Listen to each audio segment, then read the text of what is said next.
Good evening. A man from North London has been sentenced to death for crimes committed during the war for independence in Bangladesh. Chowdhury Mueen-Uddin is a prominent Muslim leader who's held a senior position at the East London Mosque. Well, his lawyers here say he entirely rejects the verdict of being a war criminal. Sikandar Kamani's report contains some disturbing images from the start.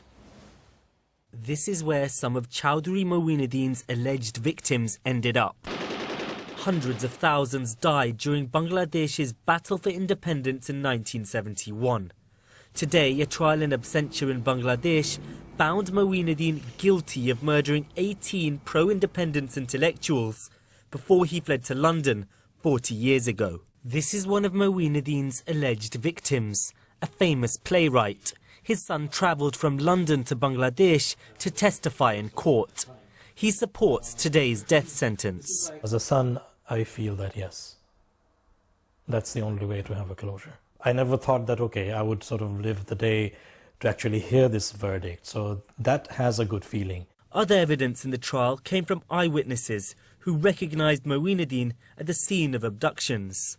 I saw 3 or 4 men standing with scarves over their faces. They were armed with guns. I was able to identify one. Mueen-Uddin. Are those eyewitnesses lying when they say that they saw you? Well, if they are not true, of course they are lying. There have been some protests in Bangladesh against the tribunal that's convicted Mueen-Uddin. His lawyer today claimed the trial was politically motivated and unfair.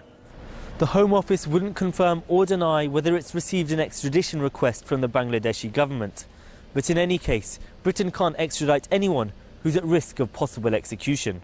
But today, the Shadow Attorney General said she would support an extradition if there were categorical assurances Mueen-Uddin would not face the death penalty. When I went over in February, in towns and villages around Bangladesh where I visited, it was quite clear that there was overwhelming support for the trials. The problem we have is this: we don't agree with the death penalty. The Met Police say they're also currently assessing information on Mueen-Uddin. Whatever happens next, the families of those killed in 1971 say justice needs to be done. Sikandar Kamani, BBC London News.